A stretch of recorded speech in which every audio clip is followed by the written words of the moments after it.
ಒಂದೂರಲ್ಲಿ ದುಷ್ಯಂತ ಅನ್ನುವಂತಹ ಒಬ್ಬ ಮಹಾರಾಜ ಇರ್ತಾನೆ.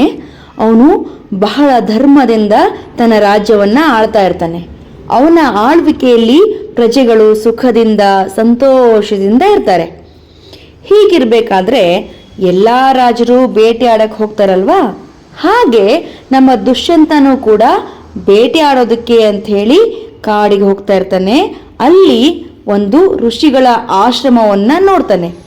ನೋಡಿದ ಮೇಲೆ ಆ ಆಶ್ರಮಕ್ಕೆ ಅವನು ಹೋಗ್ತಾನೆ. ಆ ಆಶ್ರಮಕ್ಕೆ ಹೋಗೋ ಸಮಯದಲ್ಲಿ ಅಲ್ಲಿ ಸುಂದರವಾದ ಗಿಡಗಳು, ಹೂಗಳು, ದುಂಬಿಗಳು, ನವಿಲುಗಳು ಕೇಕೆ ಹಾಕ್ತಿರೋದು ಎಲ್ಲವನ್ನ ನೋಡ್ತಾನೆ. ಅದ್ರ ಜೊತೆಗೆ ಅದೆಲ್ಲಕ್ಕಿಂತ ಸುಂದರವಾದಂತಹ ಒಬ್ಬ ತರುಣಿಯನ್ನ ನೋಡ್ತಾನೆ. ಅವಳು ಯಾರು ಅಂದ್ರೆ ಕಣ್ವ ಮಹರ್ಷಿಗಳು ಸಾಕಿದಂತಹ ಸಾಕು ಮಗಳು ಶಕುಂತಲೆ ಆಗಿರ್ತಾಳೆ. ಅವಳನ್ನ ನೋಡಿದ್ದೆ ದುಷ್ಯಂತನಿಗೆ ಅವಳ ಮೇಲೆ ಮೋಹ ಆಗ್ಬಿಡುತ್ತೆ, ಪ್ರೀತಿ ಆಗ್ಬಿಡುತ್ತೆ.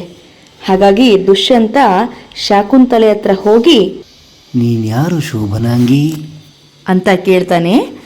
ಆಗ ಶಕುಂತಲೆ ನಾಚಿಕೆಯಿಂದ, ನಾನು ಮಹರ್ಷಿ ಕಣ್ವರ ಸಾಕು ಮಗಳು, ನನ್ನ ಹೆಸರು ಶಕುಂತಲೆ, ನನ್ನ ನಿಜವಾದ ತಾಯಿ ತಂದೆಯರು ಮೇನಕೆ ಮತ್ತು ವಿಶ್ವಾಮಿತ್ರರು ಅಂತ ಹೇಳ್ತಾಳೆ.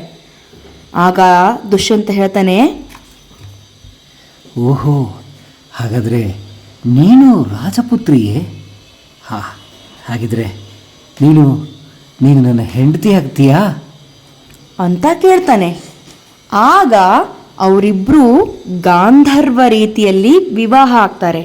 ಗಾಂಧರ್ವ ರೀತಿ ವಿವಾಹ ಅಂದರೆ ಹುಡುಗ ಹುಡುಗಿ ತಾವಿಬ್ಬರೇ ಮೆಚ್ಚಿ ಆಗುವಂತಹ ಮದುವೆ. ಅದು ಹಿರಿಯರ ಸಮ್ಮತಿ ಇಲ್ಲದೆ, ಹಿರಿಯರ ಆಶೀರ್ವಾದ ಇಲ್ಲದೆ ಆಗುವಂತ ಮದುವೆ. ಅದು ನಾವಿಬ್ರು ಮೆಚ್ಚಿದೀವಿ ಅಂತ ಹೇಳಿ ಗಾಂಧರ್ವ ರೀತಿಯಲ್ಲಿ ಅವರು ವಿವಾಹ ಆಗ್ತಾರೆ.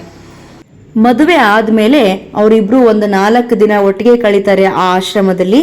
ಅದಾದ್ಮೇಲೆ ದುಷ್ಯಂತ ಮರಳಿ ತನ್ನ ರಾಜ್ಯಕ್ಕೆ ಹೋಗ್ಬೇಕಂತ ಬರುತ್ತೆ. ಹಾಗಾಗಿ ದುಷ್ಯಂತ ಏನ್ ಮಾಡ್ತಾನೆ, ನನ್ನ ಹತ್ರ ಒಂದು ಉಂಗುರ ಇದೆ, ರಾಜ ಮುದ್ರೆ ಇರುವಂತಹ ಉಂಗುರ ಇದು, ನಾನು ನಿನಗೆ ಕೊಡ್ತೇನೆ ಅಂತ ಹೇಳಿ ಅದನ್ನ ಶಕುಂತಲೆಯ ಬೆರಳಿಗೆ ಹಾಕಿ ಹೇಳ್ತಾನೆ, ನಾನು ನನ್ನ ರಾಜ್ಯಕ್ಕೆ ಹಿಂತಿರುಗಿ ಸಕಲ ಮರ್ಯಾದೆಗಳೊಡನೆ ನಿನ್ನನ್ನು ಕರೆಸ್ಕೊಳ್ತೇನೆ ಕೋಮಲಾಂಗಿ ಅಂತ ಹೇಳಿ ಅಲ್ಲಿಂದ ತನ್ನ ರಾಜ್ಯಕ್ಕೆ ಹೊರಟು ಬಿಡ್ತಾನೆ. ಈ ಕಡೆ ಶಾಕುಂತಲೆ ದುಷ್ಯಂತ ನೆನಪಲ್ಲೇ ದಿನ ಕಳೀತಾ ಇರ್ತಾಳೆ. ಅವಳಿಗೆ ಯಾವುದ್ರಲ್ಲೂ ಆಸಕ್ತಿ ಇರಲ್ಲ, ಯಾವಾಗಲೂ ದುಷ್ಯಂತ ನೆನಪಲ್ಲೇ ಇರ್ತಾಳೆ. ಹೀಗಿರ್ಬೇಕಾದ್ರೆ ಒಂದಿನ ದೂರ್ವಾಸ ಮುನಿಗಳು ಶಾಕುಂತಲೆಯ ಆಶ್ರಮಕ್ಕೆ ಬರ್ತಾರೆ. ಕಣ್ವ ಮುನಿಗಳ ಆಶ್ರಮ ಅಲ್ವಾ ಅದು, ಅಲ್ಲಿ ಶಾಕುಂತಲೆ ಇರ್ತಾಳೆ.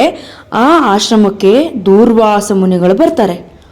ಅವಳು ಬಂದು ನೋಡ್ತಾರೆ, ಶಾಕುಂತಲೆ ಅನ್ಯ ಮನಸ್ಸುಗಳಾಗಿರ್ತಾಳೆ, ಏನೇನೋ ಯೋಚನೆ ಮಾಡ್ತಿರ್ತಾಳೆ. ಅವಳು ಇವ್ರಿಗೆ ಸರಿಯಾಗಿ ಪ್ರತಿಕ್ರಿಯೆ ಕೊಡೋದಿಲ್ಲ. ಇವ್ರು ಬಂದಾಗ ಸತ್ಕರಿಸ್ಲಿಲ್ಲ ಅಂತ ಹೇಳಿ ದೂರ್ವಾಸರು ಕೋಪಗೊಂಡ್ಬಿಡ್ತಾರೆ. ಕೋಪಗೊಂಡು ಹೇಳ್ತಾರೆ, ನೀನು ಯಾವನನ್ನು ನೆನೆಸುತ್ತಿದ್ದೀಯೋ ಅವನಿಗೆ ನಿನ್ನ ನೆನಪೇ ಮರೆತು ಹೋಗ್ಲಿ ಅಂತ ಹೇಳಿ ಶಾಕುಂತಲೆಗೆ ಶಾಪ ಕೊಟ್ಬಿಡ್ತಾರೆ. ದೂರ್ವಾಸ ಮುನಿಗಳ ಶಾಪದಿಂದ ಶಾಕುಂತಲೆ ದುಃಖ ಪಟ್ಟುಕೊಂಡು ಬಳಲ್ತಾ ಇದ್ದಾಗ ತನ್ನ ಸಾಕು ತಂದೆಯರಾದಂಥ ಕಣ್ವ ಋಷಿಗಳು ವಾಪಸ್ಸು ಆಶ್ರಮಕ್ಕೆ ಬರ್ತಾರೆ. ಬಂದಾಗ ಅವಳು ನಡೆದದ್ದನ್ನೆಲ್ಲ ತನ್ನ ತಂದೆ ಮುಂದೆ ಹೇಳ್ತಾಳೆ. ಆಗ ಕಣ್ವ ಋಷಿಗಳು ಸಿಟ್ಟಾಗೋದಿಲ್ಲ.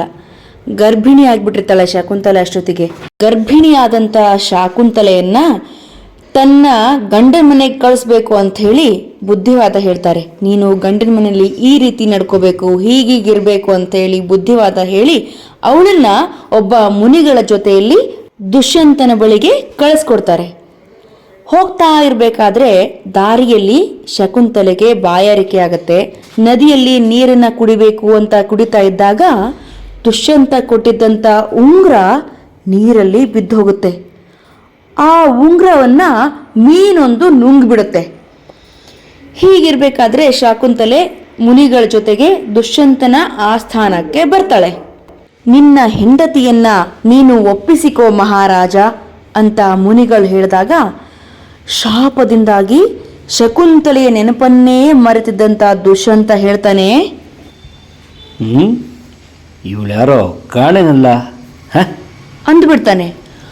ಆಗ ಶಕುಂತಲೆ ತಾವಿಬ್ರು ಓಡಾಡಿದ ಜಾಗಗಳನ್ನು ಹೇಳ್ತಾಳೆ, ತಾವಿಬ್ರು ಮಾತಾಡಿದ ವಿಷಯಗಳನ್ನು ಹೇಳ್ತಾಳೆ, ಅವರಿಬ್ರು ಕೊಟ್ಟಂತ ವಚನಗಳ ಬಗ್ಗೆ ನೆನಪು ಮಾಡ್ತಾಳೆ. ಆದ್ರೂ ದುಷ್ಯಂತ ಅವಳನ್ನ ಗುರ್ತಿಸೋದೇ ಇಲ್ಲ. ಇಲ್ಲಿ ಹಾಗಾದ್ರೆ ನನ್ನ ನೆನಪಾಗಿ ನಿನಗೆ ಏನನ್ನಾದರೂ ಕೊಟ್ಟಿದ್ರೆ ತೋರಿಸು ಅಂತ ದುಷ್ಯಂತ ಅಂದಾಗ ಅವಳು ಉಂಗ್ರಕ್ಕಾಗಿ ಕೈನ ನೋಡ್ಕೋತಾಳೆ. ಆದ್ರೆ ಉಂಗ್ರ ಸಿಗೋದೇ ಇಲ್ಲ.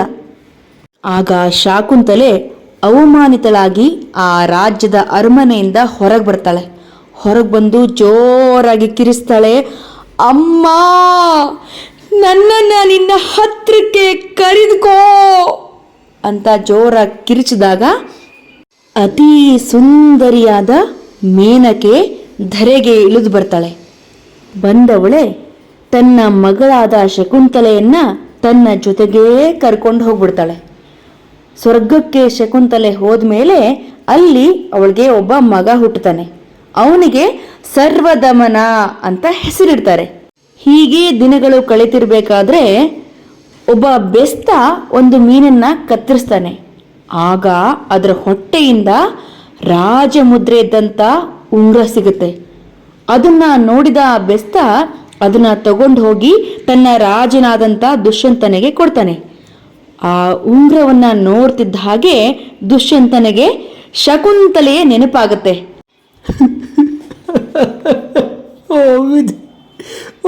ದುರ್ವಿಧಿ, ಅವಳಂತಹ ಪತಿವ್ರತೆಯನ್ನು ನಾನು ದೂಷಿಸಿದನಲ್ಲ, ನಾನೆಂಥ ಪಾಪಿ ಅಂತ ಪಶ್ಚಾತ್ತಾಪ ಪಡ್ತಾ ಅವನು ತಕ್ಷಣವೇ ಶಕುಂತಲೆಯನ್ನ ಹುಡುಕೊಂಡು ಹೋಗ್ತಾನೆ. ಅವಳಿಗೋಸ್ಕರ ಭೂಲೋಕದಲ್ಲಿ ಎಲ್ಲ ಕಾಡುಗಳನ್ನ ಹುಡುಕ್ತಾನೆ. ಕೊನೆಗೆ ಅವಳಿಗೋಸ್ಕರ ಸ್ವರ್ಗಕ್ಕೂ ಹೋಗ್ತಾನೆ. ಸ್ವರ್ಗದಲ್ಲಿ ಸಿಂಹದ ಮರಿ ಜೊತೆಗೆ ಒಬ್ಬ ಬಾಲಕ ಆಟ ಆಡ್ತಾ ಇರ್ತಾನೆ. ಆ ಬಾಲಕನ್ನ ನೋಡಿದ್ದೇ ದುಷ್ಯಂತನಿಗೆ ಅವನ ಮೇಲೆ ಪ್ರೀತಿ ಉಕ್ಕಿ ಬರುತ್ತೆ. ಇದೇನಿದು? ಯಾರಿರಬಹುದು ಈ ಮಗು? ಇರಲಿ, ಕೇಳೇ ಬಿಡ್ತೇನೆ. ಮಗು, ನೀನ್ಯಾರು ಮಗು ಅಂತ ಕೇಳ್ತಾನೆ. ಆಗ ಮಗು ಹೇಳ್ತದೆ, ಶಕುಂತಲೆ ನನ್ನ ತಾಯಿ, ದುಷ್ಯಂತ ಮಹಾರಾಜ ನನ್ನ ತಂದೆ ಅಂತ ಅವನು ಹೇಳಿದಾಗ, ದುಷ್ಯಂತ ಮಹಾರಾಜ ನಿನ್ನ ತಂದೆ? ಮಗು ಮಗು